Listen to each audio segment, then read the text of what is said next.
Chaitanya Jaya Nityananda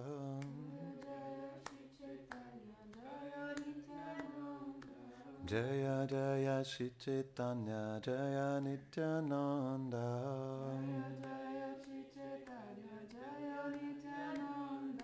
Jaya Advaita Chandra Jaya Gaura Bhakta Vrindam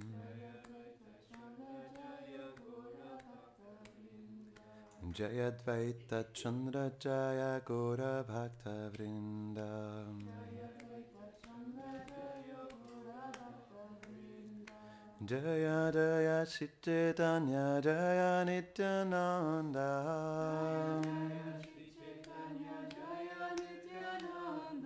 Jaya Jaya Shri Chaitanya Jaya Nityananda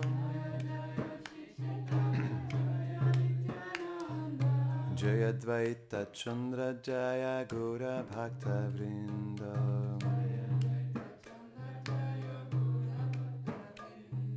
Jaya Advaita Chandra Jaya Gaura Bhakta Vrinda.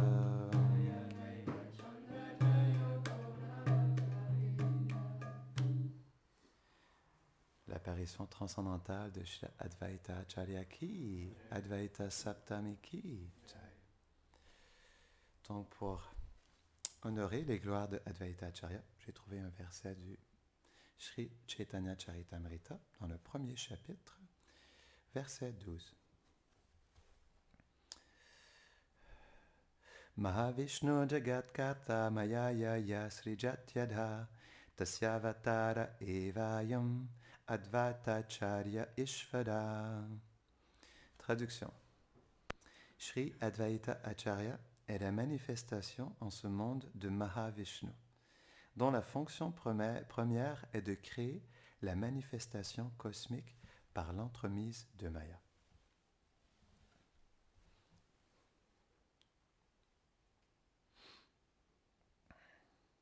C'est deux personnages. Hein.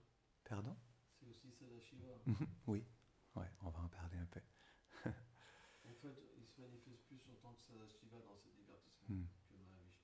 Il y a juste un passage où, quand ils se fondent ensemble, mais sans ça, c'est Sadashiva.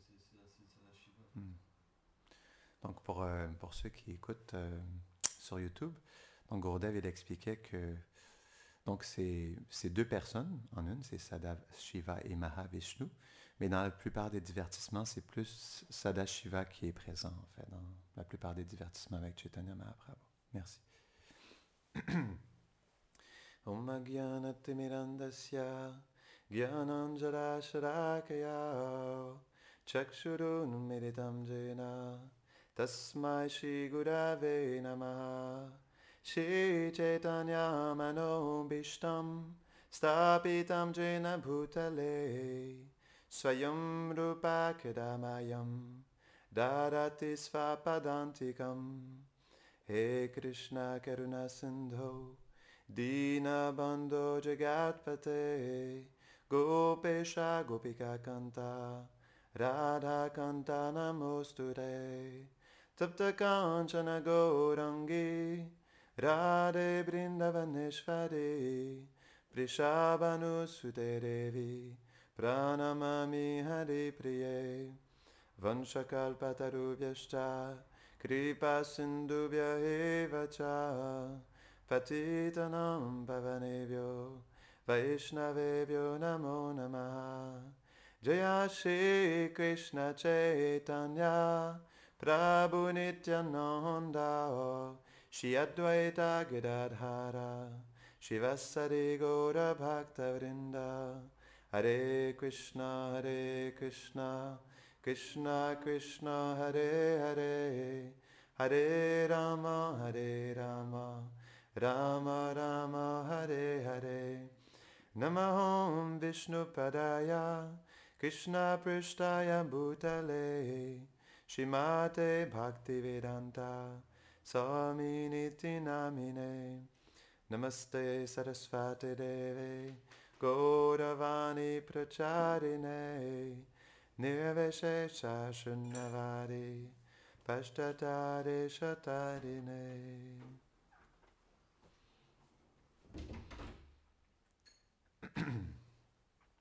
Aujourd'hui, c'est un jour qui est extrêmement spécial parce que c'est l'apparition de Advaita Acharya.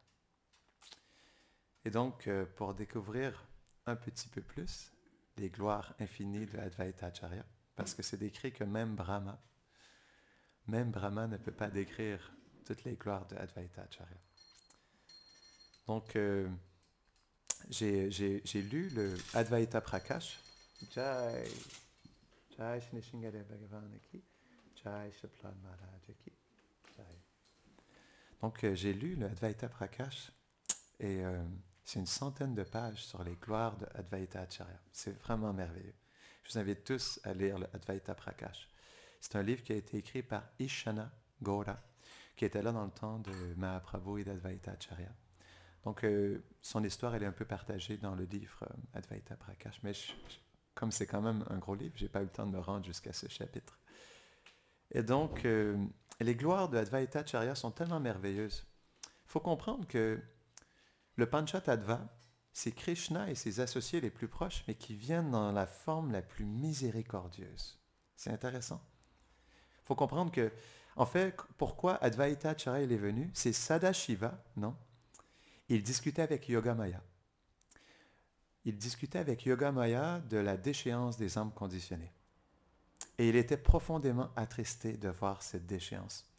Il explique à Yogamaya que les âmes conditionnées sont tellement illusionnées par la nature matérielle qu'ils sont complètement perdus. Ils ont perdu leur vie. Et malheureusement, ils sont complètement dans l'oubli du Seigneur suprême. Et donc, lorsqu'il méditait sur cela, Sadashiva, il était profondément attristé. Tellement qu'il a décidé de se rendre sur les berges de l'océan Causal, l'océan Karana, où réside Mahavishnu, dans le but d'obtenir une audience avec Mahavishnu. Et il a médité pendant 700 années. Donc, ce n'est pas comme des années terrestres, ça fait long. Imaginez-vous, 700 années pour Sadashiva, ça doit être extrêmement long. Donc, il a fait des austérités pendant 700 ans pour toutes les âmes conditionnées dans le monde matériel. Et lorsque j'ai lu ça, je me suis dit, wow, Sadashiva, il est tellement compassionné de méditer pendant 700 de ces années, non, ça fait long, pour attirer justement la présence de Mahavishnu dans le but de libérer toutes les âmes conditionnées. Donc, c'est pourquoi Sadashiva, c'est une personnalité qui est extrêmement compassionnée, non? Et donc, quand j'ai médité là-dessus, je me suis dit, c'est tellement merveilleux que Sadashiva lui-même, il médite sur nous, les âmes déchues de ce monde, et qu'il a un désir si profond de nous libérer. Ça, c'est l'amour et la compassion suprême, en fait, du Seigneur et de ses associés éternels. À quel point ils ont de l'amour pour les êtres de ce monde, qui sont prêts à faire des austérités pour pouvoir justement organiser la descente du mouvement de Sankirtan dans ce monde. Et donc aujourd'hui, on devrait profondément exprimer une gratitude profonde et sincère envers Sadashiva d'avoir médité pendant autant d'années pour attirer le Seigneur Mahavishnu et ensuite se fondre dans la forme d'Advaita Acharya. Parce que c'est ce qui s'est passé. En fait, après 700 années de Shiva, Mahavishnu, il était satisfait des austérités de Sadashiva. Et il est venu rencontrer Sadashiva. Et donc, lorsqu'il lui a parlé, il lui a dit, en fait, tu sais, nous sommes la même personne. Simplement, nous sommes dans deux corps séparés. Et donc, après lui avoir dit ça, il a étreint Sadashiva. Et lorsqu'ils se sont étreints, ils se sont fusionnés l'un avec l'autre et il y a eu la forme de Advaita Acharya qui s'est manifestée. C'est expliqué qu'elle était brillante, dorée, plus lumineuse que des millions de soleils. Imaginez-vous le darshan de Advaita Acharya avec l'union de Sadashiva et de Mahavishnu. Vraiment spécial. Mais comme l'expliquait Gurudev, dans les divertissements de Gaura Lila, il y a plus la personnalité de Sadashiva qui est manifestée. Et c'est vrai parce que lorsque je lisais le Advaita Prakash, on voyait que c'était définitivement plus l'humeur et la personnalité de Sadashiva qui étaient présentes, en fait, à travers les divertissements. Donc, une fois qu'il a reçu cette forme de Advaita Acharya, ensuite, il y a eu des arrangements divins qui se sont manifestés. Et donc, le Seigneur, il a voulu prendre naissance à Nabadwip. Ben, pas à Nabadwip, excusez-moi, mais au Bangladesh. Je t'expliquais que une fois qu'il a reçu cette forme d'Avaita Acharya, il y a eu une voix céleste qui s'est manifestée et qui a dit, je souhaite que tu descendes et que tu viennes à Lodadam, dans la région de Lodadam, qui est au Bangladesh. Je veux que tu viennes prendre naissance de Labadevi et de Kuvera Pandit. Non. Et donc, il a eu cette instruction. Il a dit, moi aussi, je vais venir avec Balaram et mes associés les plus chers, et ensemble, nous installerons en fait ce mouvement de Sankirtan. Donc, Advaita Acharya, il a pris naissance à Navagram. Non. Même certains expliquent que c'est à Sylhet, aujourd'hui, qu'on appelle Sylhet au Bangladesh. Non. Et donc, c'est expliqué que, en fait, pourquoi Kuvera Pandit, c'est Kuvera, non, le trésorier des demi-dieux, qui avait un profond désir d'avoir Shiva comme son fils. Et donc, Shiva lui a dit, OK, je peux répondre à ton désir, mais il va falloir que je vienne dans une incarnation spéciale pour que je devienne ton fils. Et c'est comme ça que Kuvera est devenu Kuvera Acharya. Non? Et donc, il s'est joint à Labadevi. Et donc, ensemble, ils ont eu plusieurs enfants, mais malheureusement, il y a eu plusieurs fausses couches. Et à un moment donné, Kuvera Pandit et Labadevi sont allés à Shantipur. Parce qu'on pourrait dire que c'est la résidence éternelle, non, d'Advaita Acharya, Shantipur. Et donc, ils se sont rendus là-bas. Et Kuvera, il avait un sincère désir d'avoir le Seigneur Shiva comme son enfant. Et donc, il a fait une offrande spéciale au Seigneur Narayan. Pendant plusieurs jours, ils sont restés à Shantipur. Jai.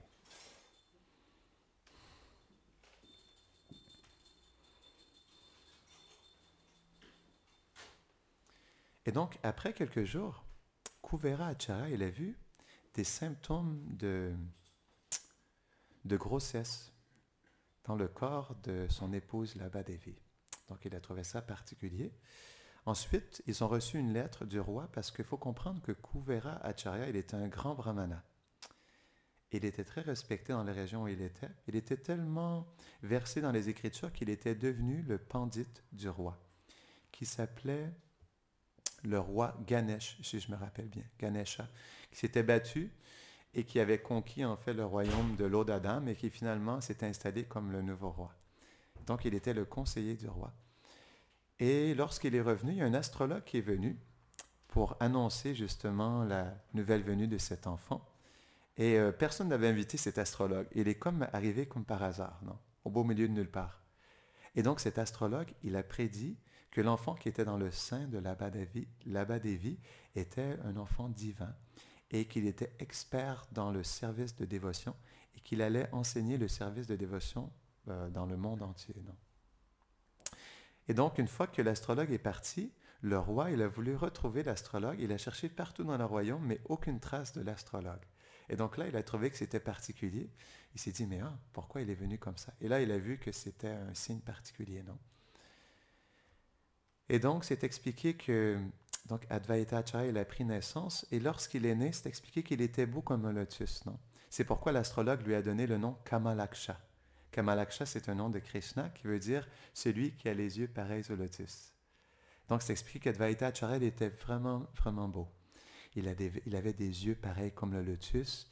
Il avait un corps qui était extrêmement doux, des longs cheveux noirs, non? Il était extrêmement beau. Il avait toutes les qualités. Et même lorsqu'il est grandi, lorsqu'il était un petit enfant, il était tellement doué dans les Écritures qu'on expliquait qu'il était un Shrutidar. Shrutidar, ça veut dire c'est quelqu'un qui il a tellement une mémoire parfaite que lorsqu'il entend même une chose une fois, il s'en rappelle par cœur pour tout le reste de sa vie. C'est expliqué que, donc, comme Kuvera est un brahmana, il souhaitait que son fils étudie. Et c'est expliqué qu'en seulement 2 ans, Kamalaksha, il a appris tous les Védas en 2 ans. En quelques mois, il a appris les 6 systèmes de philosophie. Parce qu'en Inde, il y a 6 systèmes de philosophie, dont il y a le Vedanta, dans lequel les Gaudiya Vaishnavas, nous prenons refuge. Non? Et donc, en quelques mois, il a appris tous les 6 systèmes de philosophie, en fait, de l'Inde. Et donc, à un moment donné, il y a plein d'histoires qui sont expliquées dans l'Advaita Prakash, comme justement Kuvera Pandit, il était le conseiller du roi. Advaita Acharya, il étudiait avec le prince, le fils du roi. Et donc, à un moment donné, c'est expliqué qu'ils sont allés ensemble dans un temple de Kali. Et lorsqu'ils sont entrés, le prince, naturellement, a offert ses hommages à la déesse Kali, mais Kamalaksha, il est resté debout. Et là, mais le prince lui a dit, mais qu'est-ce que tu fais? On est en face de la déesse Kali, il faut que tu offres tes hommages. Allez, vas-y, descends sur le sol et offre tes hommages. Et non, Kamalaksha, il restait debout comme ça. Et c'est expliqué qu'en fait, le prince il a commencé à châtier Kamalaksha. Non. Et quand Kamalaksha il a reçu justement ce châtiment, il a commencé à être impatient et c'est expliqué, il a commencé à rugir. Waouh! Et son rugissement, il était tellement fort que le prince, il est tombé immédiatement inconscient sur le sol. Comme s'il était mort.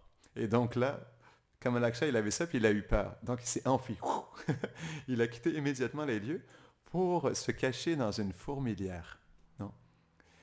Et, et donc là, il y a des assistants du roi qui sont allés chercher le roi, qui lui ont dit que le jeune prince, il était écroulé sur le sol comme mort. Il n'avait plus aucun signe de vie. Donc le roi s'est rendu sur les lieux, il a vu son fils qui était comme ça, mais il s'est dit, qu'est-ce qui s'est passé?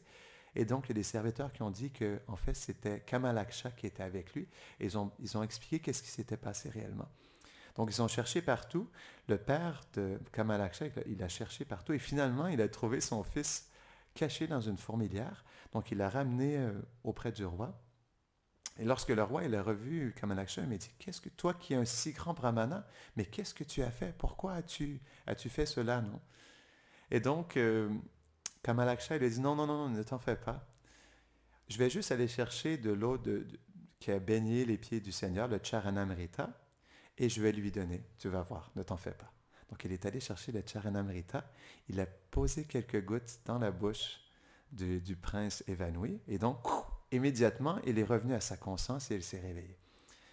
Et donc, après ça, Kamalaksha, il en a profité pour expliquer les gloires du Charanamrita.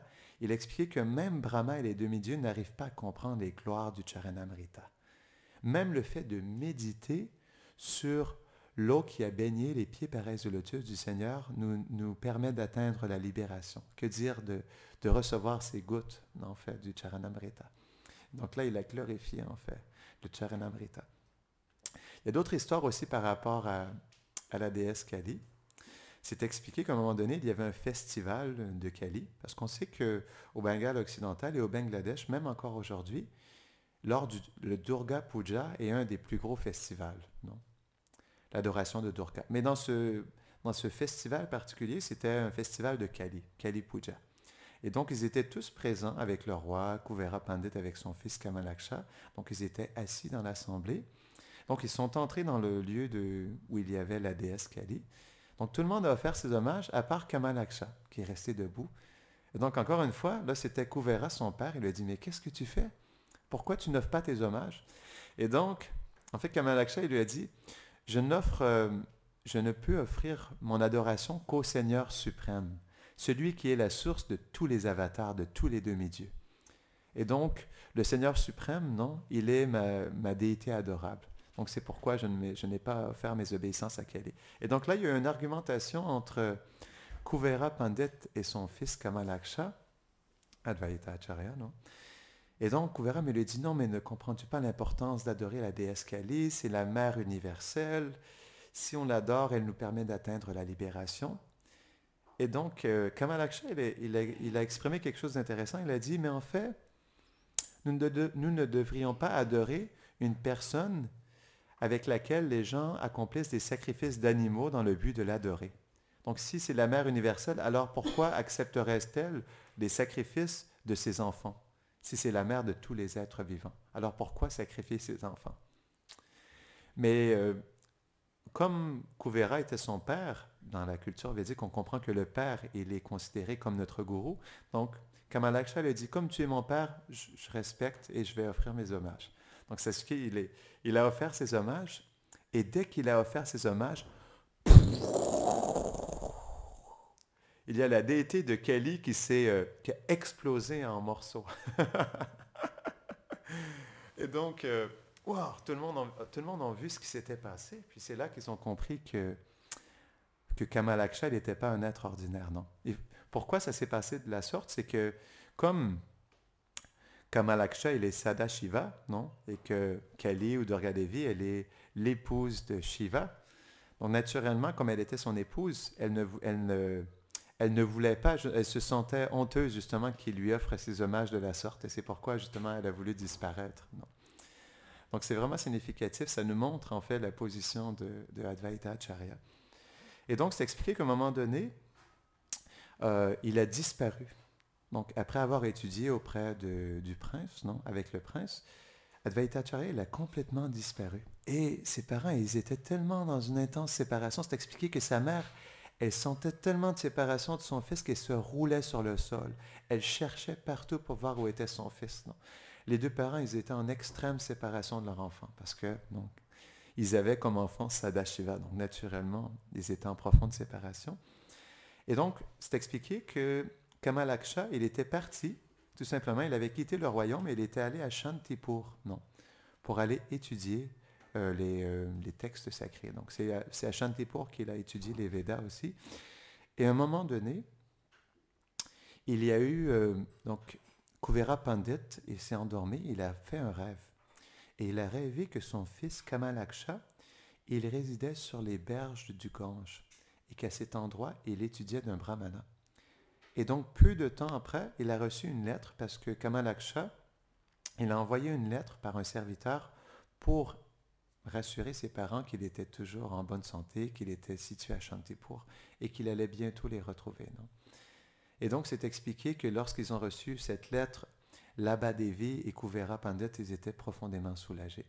Et donc, à partir de ce moment-là, un peu plus tard, c'est expliqué que Kamalaksha, il est retourné et il a passé plus d'un an avec ses parents où, justement, il a vraiment pris soin de ses parents. Et à un moment donné, son père, il a parlé, il s'est confié dans l'intimité à son fils. Il lui a dit, il faut que je te confie quelque chose de secret, mon fils.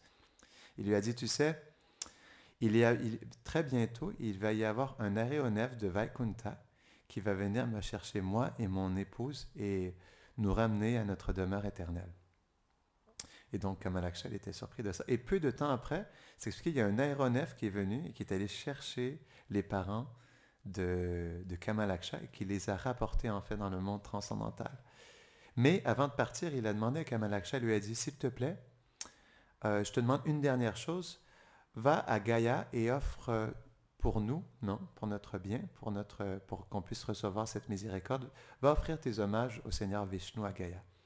Donc, c'est expliqué que Kamalaksha, ensuite, lorsque ses parents ont quitté, il est allé à Gaya et justement, il a offert ses hommages à Vishnu. Il a fait des sacrifices, en fait, dans l'honneur de ses parents. Donc, c'est expliqué qu'un peu plus tard, en fait, Advaita Acharya, il a fait le tour de l'Inde où il a fait plusieurs lieux de pèlerinage. Il est allé dans le sud de l'Inde, il est allé dans plein d'endroits différents.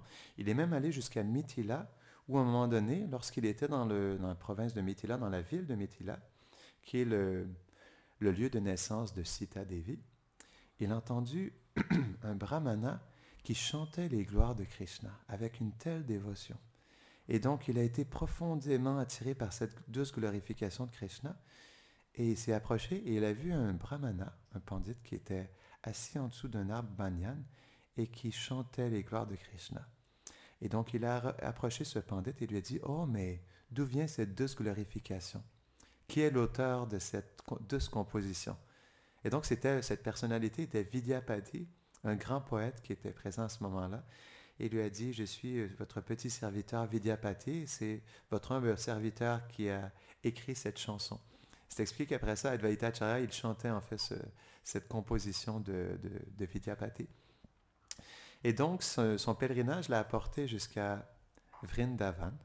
Et quelque chose d'intéressant, c'est expliqué dans l'Advaita Prakash, il est allé à Mathura et ensuite il est allé à Vrindavan. Et lorsqu'il est entré à Vrajadam, il a senti une extase très profonde. Il a commencé à se rouler sur le sol en extase. Et tous les habitants de Vrindavan qui étaient présents, ils ont vu qu'Advaita Acharya n'était pas une personnalité ordinaire, non? Et c'est expliqué qu'Advaita Acharya, lorsqu'il est entré à Vrindavan, il a ressenti une extase tellement profonde et ensuite il s'est dit que cette extase, elle était due au fait que les gopis étaient présentes à Vrindavan. C'est pourquoi il y avait une extase très particulière à Vrindavan, parce que les gopis, elles étaient présentes là. Et donc, il a passé un certain temps à Vrindavan. C'est expliqué à un moment donné, il était en dessous après avoir fait le pèlerinage de Govardhan, il s'est assis en dessous d'un arbre banyan. Donc, il a commencé à méditer et il a eu le darshan de Krishna. C'est expliqué, Krishna, il est apparu, donc il jouait de la flûte, donc il a vu Krishna avec une forme courbée à 3 endroits droits qui jouait de la flûte et qui regardait Advaita Acharya. Et là, Advaita Acharya, il a eu le darshan de Gopal. Et là, il était profondément fasciné de voir la douce forme de Gopal. Donc Gopal s'est approché de lui, il a commencé à lui parler, il lui a dit, en fait, je me présente devant toi parce que j'ai ma déité, non, de Madan Mohan. C'était une déité qui avait été adorée par Kubja, c'est expliqué. Et même, il dit un peu plus tard, non, mais je vais le dire tout de suite, il expliquait que cette déité, elle était tellement belle qu'elle était semblable à la déité de Krishna qui avait été peinte par Vishakasaki. Parce qu'on sait que Vishakasaki, elle avait fait une peinture très fameuse de Krishna qui était tellement semblable à Krishna que c'est comme si Krishna allait sortir du portrait. Et donc, Gopal, il dit en fait, cette déité, elle est non différente de cette peinture de Vishakasaki. Cette déité de Madan Mohan, et elle était adorée par Kubja, et donc maintenant, elle est toujours présente, elle est cachée en dessous d'un arbre banyan, Advashaditya Tila. J'aimerais que tu retournes avec tes résidents de Vrindavan et que tu aies cherché cette déité qui est enfouie seulement un petit peu en dessous de la terre à cet endroit précis. Non? Et donc, Advaita Acharya, il est sorti de son rêve et il était en extase totale d'avoir eu le darshan de Krishna. Donc, c'est expliqué, il est allé dans le village à Govardhan et il a demandé à tout le monde, il a dit, s'il vous plaît, que vous soyez vieux ou que soyez jeunes, venez tous avec moi. J'ai eu le darshan de Krishna, il m'a dit que sa déité de Madan Mohan était cachée à Advashaditya Tila. Donc, c'est expliqué, il a apporté autant les jeunes que les vieux et ensemble, ils sont allés ils ont creusé le sol et ils ont retrouvé la déité de Madan Mohan qui sont sortis et ils ont installé une petite hutte à cet endroit, non? Maintenant, ce lieu s'appelle Advaita Vata, le lieu où Advaita Acharya s'est assis en méditation et a eu le darshan de Krishna. Et donc, ils ont installé la déité de Madan Mohan, mais lorsque Advaita Acharya a eu le darshan de Krishna, il a eu le darshan de Krishna dans sa forme de Gopal, le jeune pâtre. Et c'est pourquoi lorsqu'il a demandé aux résidents de Vrindavan d'installer la déité de Krishna, il a dit, s'il vous plaît, appelez cette déité Madan Gopal. Donc, ils ont installé la déité et il y a eu ce qu'on appelle des yavanas, non, des personnes athées qui étaient offensives envers le Seigneur suprême. Lorsqu'ils ont eu vent de cette installation de Madan Gopal, ils ont voulu aller sur les lieux pour détruire la déité de Madan Gopal. Et lorsque Madan Gopal, qui était sur l'autel, il a entendu cela, il a eu vent que cela allait se passer. Donc, c'est expliqué, il est sorti de l'autel dans une forme de jeune pâtre et s'est caché en dessous de fleurs, tout près, en fait, de la petite hutte. Donc, lorsque les Yavanas sont arrivés, ils sont entrés dans le petit temple et ils ont vu qu'il n'y avait plus personne. Donc, ils sont repartis déçus. Et c'est expliqué que, donc, le jeune Gopal, il est resté caché en dessous des fleurs. Et lorsque le brahmana il est retourné, il a vu que Gopal était parti. Et là, il est tombé dans une désolation totale. Il est allé voir Advaita Acharya, il lui a dit, qu'est-ce qui s'est passé? En fait, lorsque je suis revenu pour faire le puja, Madan Gopal était disparu. Et donc, Advaita Acharya était profondément attristé. Il s'est dit, peut-être que nous avons commis une offense et que le Seigneur, pour nous donner une leçon, il est disparu. Non? Et c'est expliqué que Advaita Acharya s'est assis en méditation et il a prié en fait Madan Gopal. Encore une fois, Madan Gopal lui a donné son doux darshan. Il lui a dit, non, en fait, je suis caché en dessous de fleurs, dans un bosquet de fleurs, parce que justement, il y a des Melechas qui sont venus pour détruire ma déité et j'ai voulu nous protéger, en fait.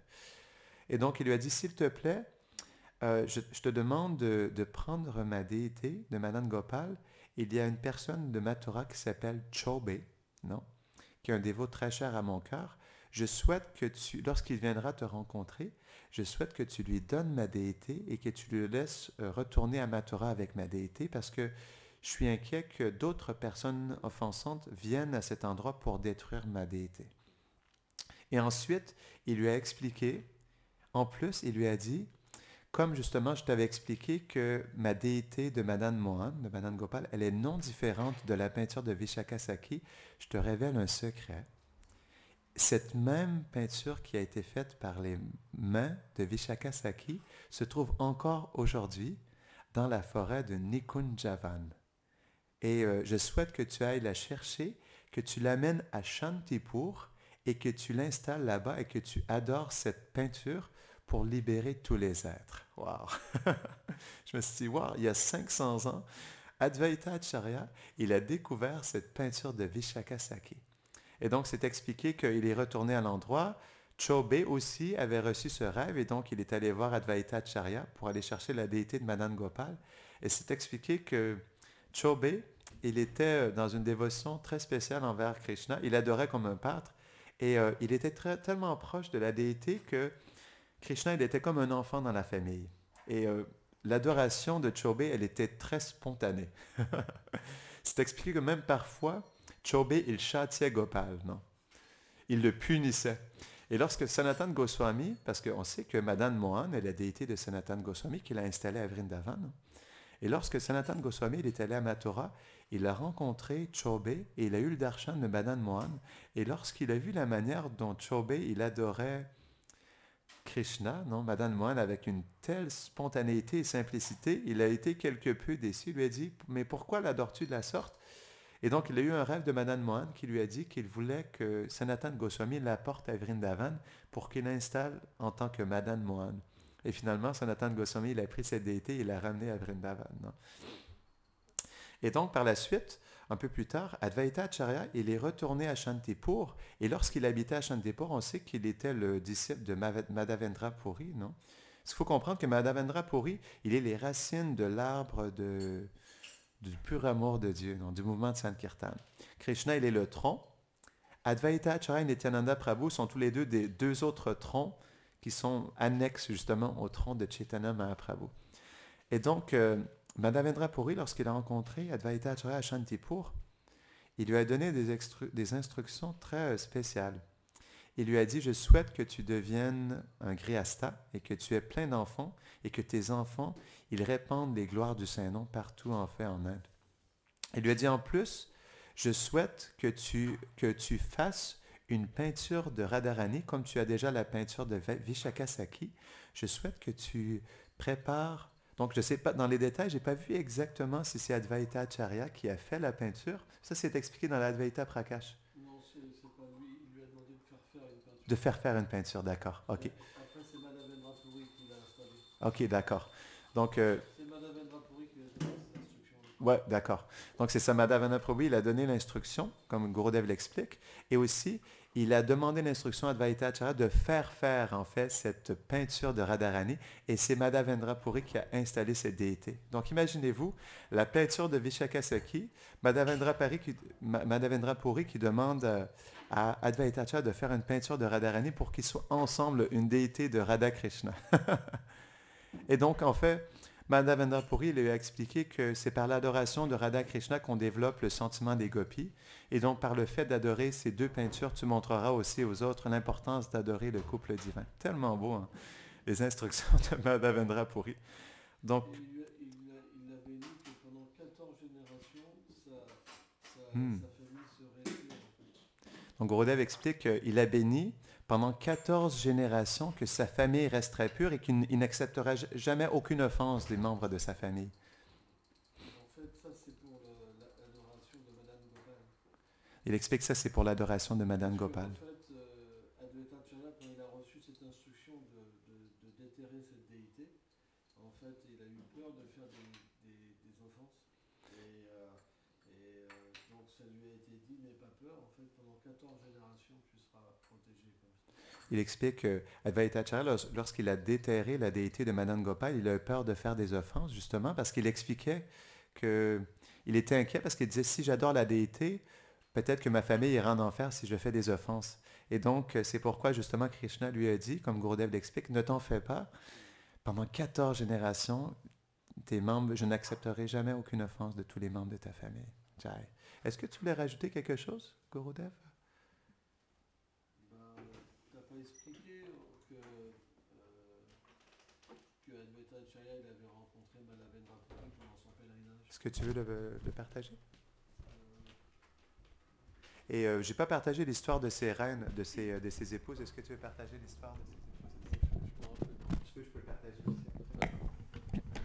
En fait, pendant le pèlerinage d'Advaita Acharya, à un moment il a rencontré Malavendra Puri et Advaita Acharya était si bon et il manifestait tant de sentiments d'extase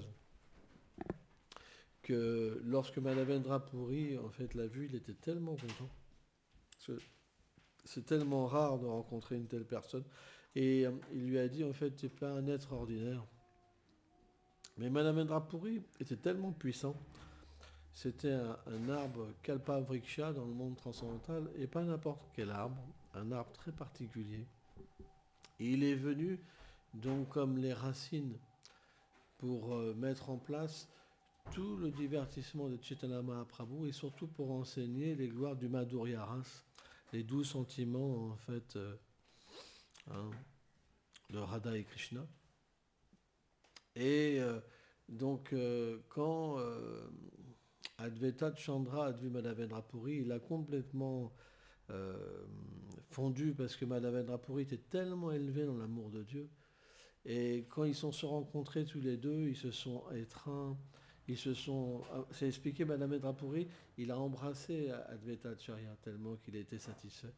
Et donc, après avoir reçu l'association Malavendra Puri, Advaita Acharya, il a demandé donc de devenir le disciple de Malavendra Puri. Donc Advaita Acharya, c'est le disciple de Malavendra Puri. Et Malavendra Puri, donc, l'a initié dans le Krishna Mantra. Il lui a donné le Krishna Mantra. Voilà, ils sont restés quelques jours ensemble, et puis Malavendra Puri, donc il a voulu s'en aller, parce qu'il avait reçu un ordre de Gopal, il voulait du bois de santal, en fait, parce qu'il a dit à Malavendra Puri, son dévot, j'ai très chaud, je voudrais que tu ailles me rapporter, en fait, du bois de santal. Et aussi, il voulait du camphre aussi, parce qu'on mélange souvent le bois de santal avec du camphre, c'est très rafraîchissant. Et donc il a dit à Advaita, en fait, le Seigneur m'a donné cette instruction, donc je dois m'y rendre. Et donc Malavendra Puri est parti, quoi. C'est tellement auspicieux, Shantipur. En fait, dans le Chaitanya Bhagavat, Chaitanya Mahaprabhu, il revient tellement sur les gloires d'Advaita Acharya, au point qu'il explique que si on n'adore pas Advaita Acharya, on ne peut pas avoir sa miséricorde. Advaita Acharya, c'est le détenteur de la miséricorde de Chaitanya Mahaprabhu. Et on voit que le livre Advaita Prakash, quand on le lit, on est surpris, complètement surpris, parce que c'est complètement extatique, parce que Advaita est quand même assez dissimulé, assez caché. Mais quand on lit les Advaita Prakash, on se rend compte du personnage extraordinaire d'Advaita Acharya. Ça dépasse tout l'entendement, quoi. Et c'est une histoire qui est très belle. Alors juste un tout petit divertissement que je me rappelle, parce qu'il y a beaucoup de divertissements.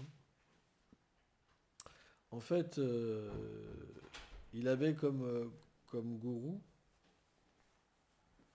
un disciple de Shiva, quelqu'un qui adorait le Seigneur Shiva.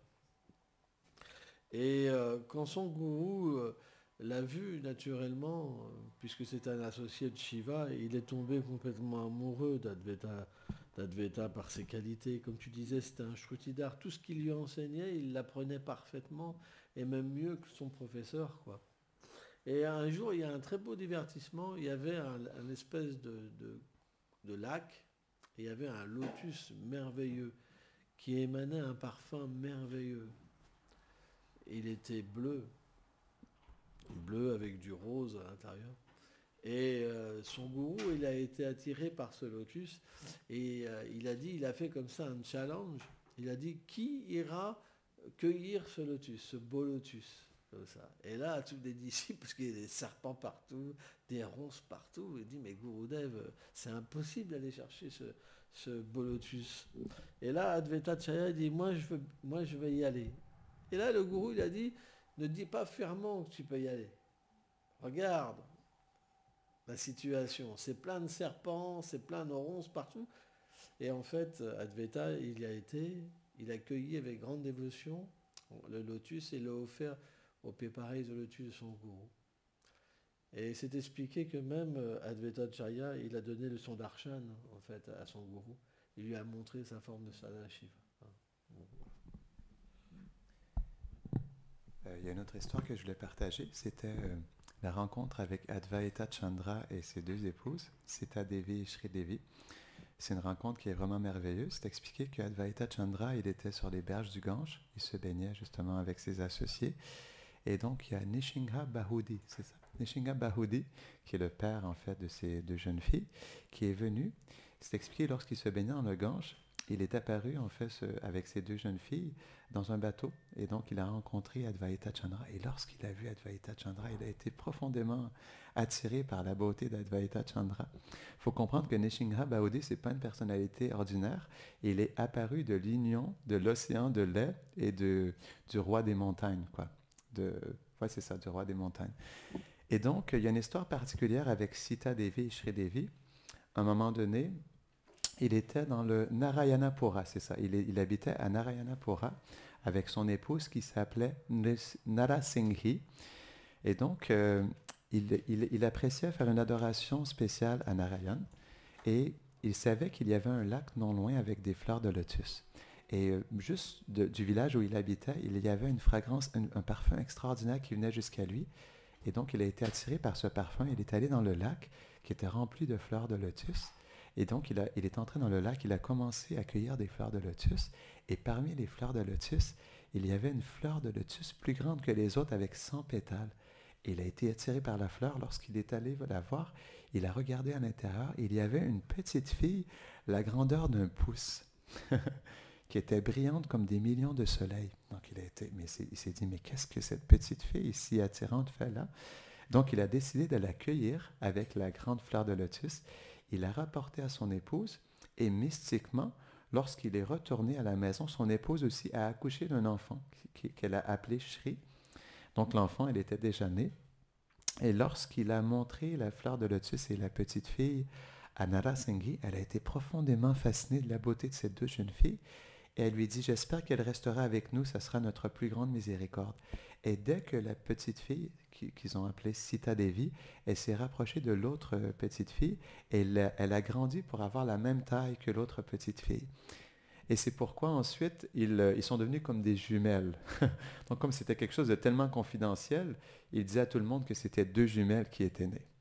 C'est expliqué qu'elles étaient vraiment d'une beauté extraordinaire.